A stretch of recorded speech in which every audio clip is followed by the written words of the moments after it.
Welcome to Beyond Markets. I'm Oni Sunday. I'm sitting in for Esther Awoni. On the show today, we analyze President Buhari's first visit to southeastern Nigeria. Don't forget, you can always join the conversation using the hashtag Beyond Markets, or follow me as well at Oni Sunday and Esther at Esther Ugudaga. Now, in the first since coming to power, Nigeria's President Muhammadu Buhari is visiting the southeastern part of the country. But why is this a big deal? Well, Chris Nwaokobia Jnr, convener of the Country First movement, joins me to discuss this. Thank you so much for joining us on the show today, Chris. It's my pleasure to be here. Now, Chris, just for starters, what do you make of this visit, really, by the president, his first since assuming office as president? I think it's a visit coming a bit late, but it's better late than never. I think that you are aware that we've had so much agitation in the country, so much, particularly from the southeast, and people have been asking quite a lot of questions. People have been saying that the president doesn't like the southeast. People have been saying that he has a bias against the people from the southeast and the like. So I think that he's going to the southeast now is, yes, a bit late, but better late than never. I do sincerely believe that it might help in cooling down the agitations. It might help in making the people of the Southeast understand that whatever it is, that we're one people, one nation, a great assemblage of people under God. So I do sincerely believe that it's a visit that is important, and it's good that he has finally decided to visit the Southeast. Now, Chris, in all honesty, do you think that what you've mentioned is what the president's visit hopes to achieve? Or do you think it's political? I mean, elections, the election season is around the corner. Yeah, I do sincerely believe that, like politicians, what he has decided to do has a political coloration, because there is a position, and it is, by my estimation, valid, that the APC doesn't seem to really care about so much of what is happening in that area, and they have a gubernatorial candidate running for an election in a few days, and so perhaps the president and the party decided that the president should visit the Southeast and show some measure of, if you like, love, if you like, concern, if you like, some level of relationship with the Southeast people, and if perhaps it will, by Jove, shift the public to supporting the candidate of the All Progressive Congress in Anambra State. I think it's majorly political. I think it's more political than about the call for national cohesion, than about the call for love, than about the call for oneness, than about the call to assuage the agitations of the people of the Southeast region. Well, let's take a look at both scenarios. Let's say it's political. Anambra elections are around the corner. Do you think his visit at this time will make any significant impact, on the decision of the people? And if it's not political, if it's really about preaching oneness or showing that he really does care about the Southeast, do you think this first visit would really make any impact? It's a few days to the election, and I think that the minds of the people are formed already. People know who they want to vote for.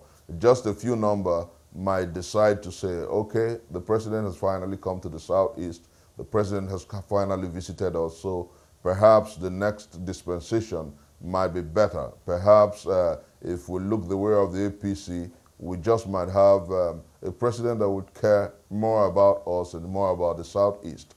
Politically, the odds are strong, the odds are deep. The sentiments of the people of the Southeast are not very favorable. No, they are not very disposed to the All Progressive Congress. And you can understand the biases. First, the way the federal government handled the issues of the agitation of the IPOB, the indigenous people of Biafra, and then issues about how development has impacted the Southeast, and issues about generally how the Southeast fares within the Nigerian enterprise. I do sincerely think that if we're all frank to ourselves, that this visit is more political than about brotherhood, than about concern for our people in the Southeast, than about unifying our country. But like I said, it is better late than never. We are one great country, and we need leadership that is forthright, leadership that cares about our people, leadership that has strong love for every section, every creed, every clan that, that inhabits this country. And I do sincerely believe that those who are around our dear president must begin consistently to ask him to show that sense of love, that sense of equanimity, that sense of concern for every region, every creed, and every clan.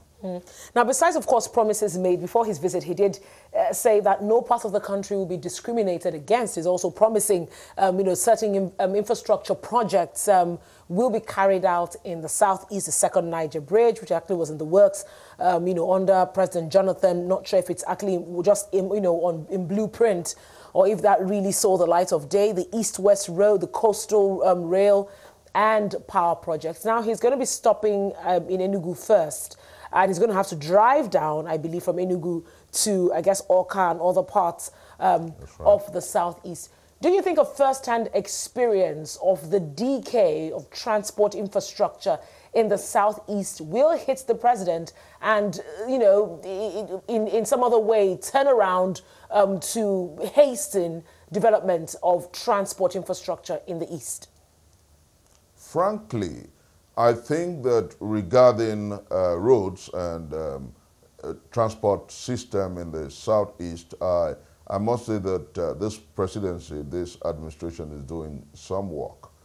We must be frank about that. They're working on Onitsha Road to Enugu. They're working on the Enugu-Port Harcourt Express Road, and they're working on quite some roads. Have you been on that road recently, especially the one from I believe it's from Enugu, the one from Asaba, all the way down from Awka rather to Enugu? Have you been on that road recently? Would you say that road infrastructure development, is really taking place there at a very quick pace? The pace is the issue, but you know what? I'd say with all sense of concern and commitment to truth that comparatively, and I know what I'm saying, that some work is ongoing, but they can do better and they can work faster on that roads. I have my reservations with the delay regarding the second Niger Bridge, and my reservations are strong because it's been more of propaganda than performance. I have my reservation about the pace of work between Awka and Enugu, but I think that the work is ongoing there. But what I just must say, which is very important, is with respect to how he has treated that region in terms of his appointing and appointment protocol. He hasn't done well in that respect, and he owned up to that when the religious community and people of the Southeast went to visit him. He did say that he would do everything possible to balance it out. So that means that he has admitted that his appointing protocol has been skewed against the Southeast. And I do sincerely think that that's part of why he chose to visit now. But like I said initially, it is more political than about enhancing and deepening the brotherhood that is so badly needed in our country. But again, it is better late than never. I do sincerely believe that, for me, I am not sure and certain that it might or will skew elections in favor of the APC in Anambra State. I'm not sure of that. Yeah, now, Chris, this is just one visit. Clearly, like you said, the minds of the people are made up. That is, if it's political. And on the other hand, if he's trying to build that whole spirit of oneness and to reassure Southeasterners that he is the president of Nigeria, not president of the North, this single visit may not turn things around. Now, that said, whether we like it or not, IPOB threat or not, he is going to be in the East. What do you want to hear from the president? What would you like the president to say in his address to the people? That is, if there will be an address. No, I think that the first thing our president must do is to sound a bit apologetic, because he's a human being after all. Sound a bit brotherly. And rather than like he's always done since he came back from his medical trip, rather than sound like a czar or an overlord giving decrees and dictating to people, He must show that at some point he has come to realize that he hasn't treated the people so fairly. He hasn't treated the people with some sense of equity and fairness. And he must realize that people have their sensibilities and people are pained. I am sure that that is why the IPOB agitation did resonate. And it's still resonating, despite the fact that their leader has gone AWOL. I think that what is important now is the fact that our country must be built around the table of justice, brotherhood, and fairness. And issues must devolve on that which is right.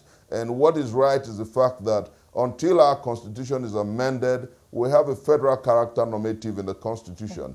And we have a normative that demands for equity, justice, and fairness. And you cannot wish that away. Our dear President must understand the fact that to make this country great again, you must carry along every sector, every segment, every religion, and every region. Chris, I hear you. That's exactly what he must do when he talks to the people. Chris, I hear you, but Buhari out of the picture now. Do you think that governments over time have run an inclusive government in Nigeria? I've said that in many ways now. I think that the government hasn't done profound in terms of inclusive governance. I think the government hasn't carried the people along effectively. I think that the appointing protocol of Mr. President has been skewed against the Southeast and the South-South, and I think that the time has come for him to do what is right, needful, and trite. So just as the way it's actually been done in under previous administrations, and not just a Buhari syndrome this time, are you admitting that this has been the trend with other governments and not just Buhari because he's a northerner? Sadly, it's been the error of the operators of the Nigerian enterprise. Sadly, it's been a system that is almost enshrined in the political sentiments, sensibilities, and the mentalities of those who run this enterprise. Sadly, they haven't obeyed the Chapter 2 of the 1999 Constitution. Sadly, like we had in the past administration, appointments were skewed southwards. The only person that appeared to have balanced it at some point was the late President Umaru Yar'Adua, may God bless his soul. But apart from him, most of the presidents we've had since 1999 have had their appointments and appointing protocols skewed in favor of their ethnicities. And that is wrong. In the 21st century, we must be inclusive. We're talking about a world that is seeking efforts and narratives in globalization. And you cannot continue to be nepotistic. You cannot continue to allow cronyism. You cannot allow some air of separatism. And that's what we have here. We're saying that the time has come for government and governance to be inclusive, to carry every segment, every section, every region, and every creed in this country along. Well, thank you so much, Chris. We're going to continue from this point after the break. I've been talking to Chris Nwaokobia Jnr, convener of the Country First movement.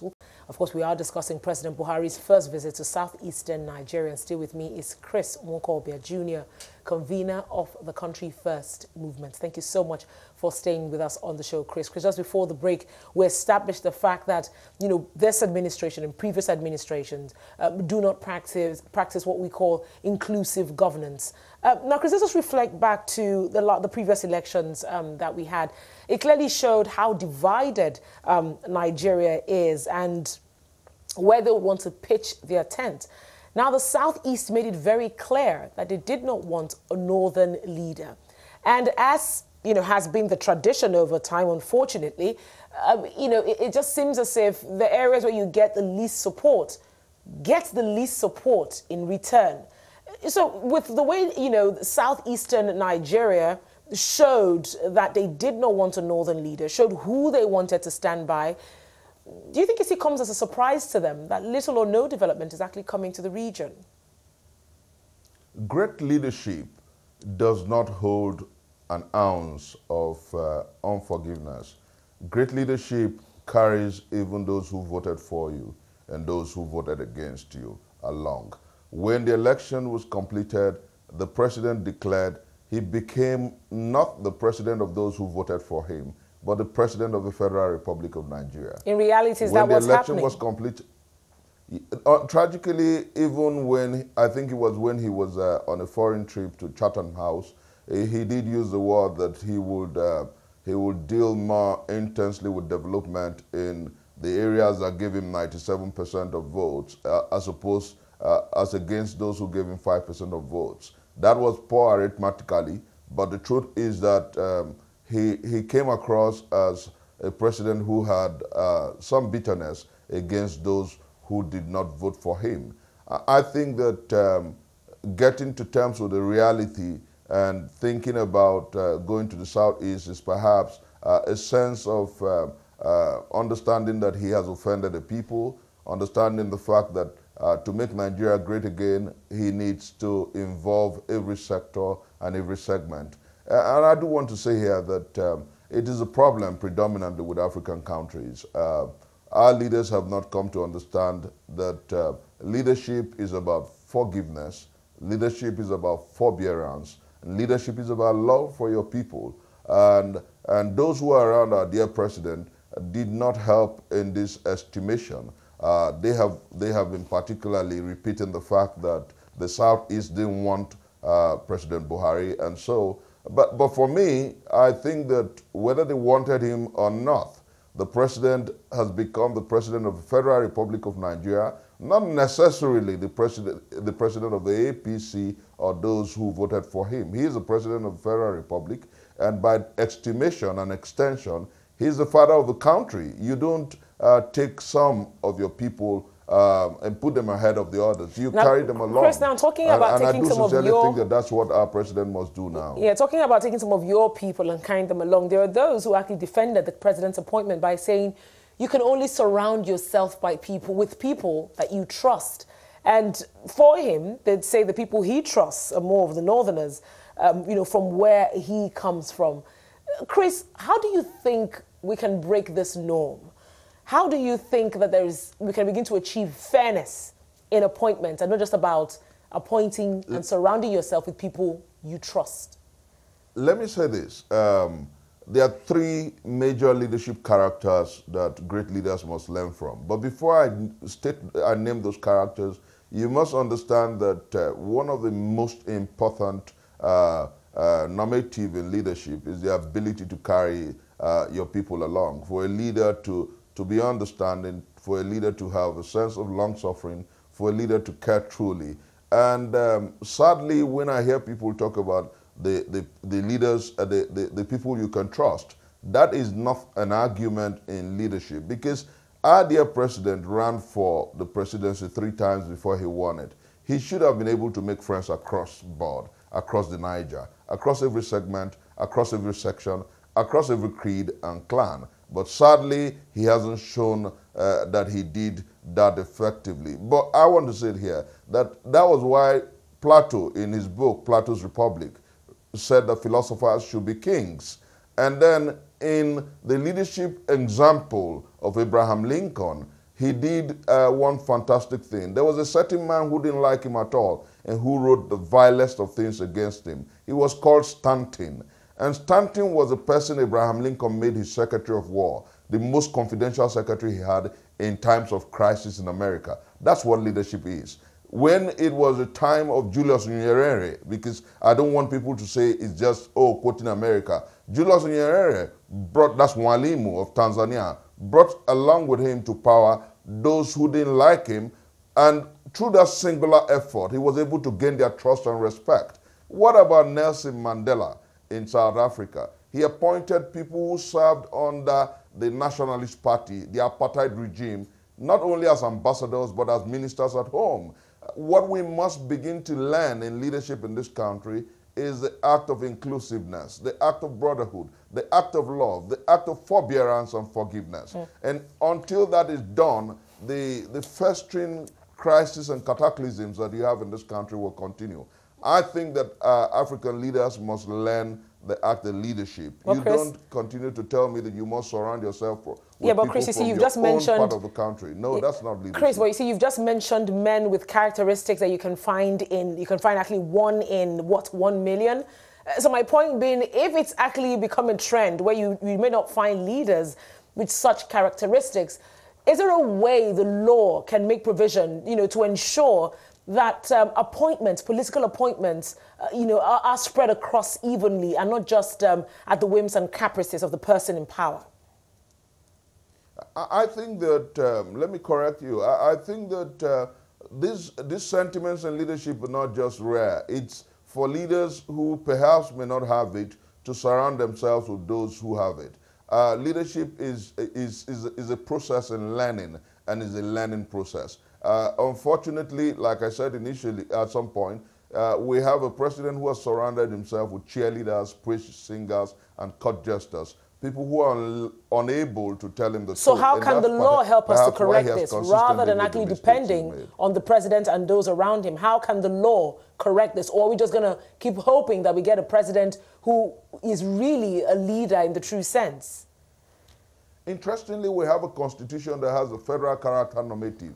Faulty as it is, the law has not been amended, and that law says that you must balance out your appointments to ensure that every segment, every region, every part of the country, and every state is carried along. There is a law to that effect, and that's why I said that those who are around him have not been helpful, and he perhaps has his pain that a certain region, a certain section of this country didn't vote him. But they should be able to advise Mr. President to do what is constitutionally imperative, what is constitutionally prime and trite.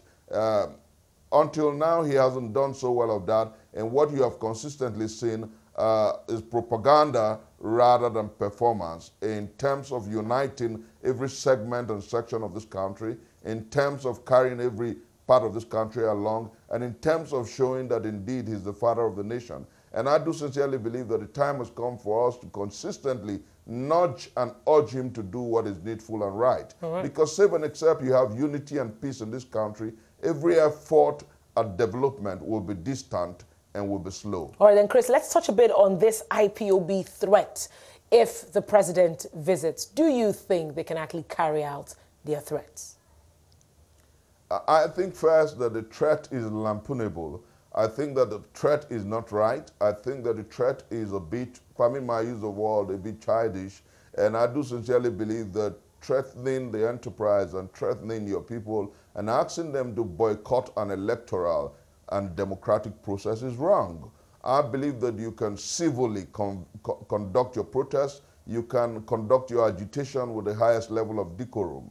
And that is where I totally repudiate the threat from IPOB, and I do sincerely believe that the time has come for all those who are well-meaning in the Southeast to say to our brothers and sisters in the Southeast to stop the conflict and stop the agitation, whilst we continue to push for restructuring as a normative, as a one pill cures almost all ailment normative, as the silver bullet that just might help us out of the morass. We don't need threat to the people. We don't need threat against the electoral process.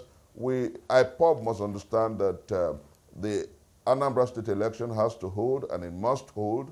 IPOB must understand the fact that if you want the Biafran enterprise or republic, you conduct your protest and agitation within the highest level of decorum, as does obtain in other climes. And save and except they understand that reality, the jangling discord of conflict will continue. But I want to say here that I am sure that the election will hold.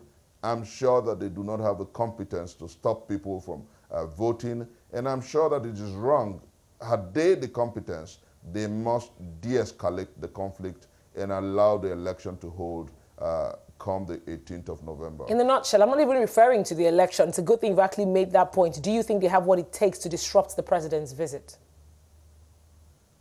I don't think they can. I don't think they can. They can do anything to the president. To the president. I don't think they can stop the visit. Right. I don't think they have the competency. And I say this advisedly. You're talking about the commander-in-chief of the armed forces visiting a section of this country. This president has visited the Northeast in spite of a humongous and horrendous conflict and crisis in that area, and nothing happened to him. IPOB cannot stop a presidential visit. They lack the competency to do that. They lack the ability to do that. And I want to say with the greatest sense of respect that the way to progress and development in the Southeast is predominantly allowing the peace and allowing the election and allowing everything that works for civil society and civilized enterprise to sustain. Well, thank you so much, Chris. It's really been nice talking to you and having you on the show. Chris Nwaokobia Jnr, actually convener of the Country First movement.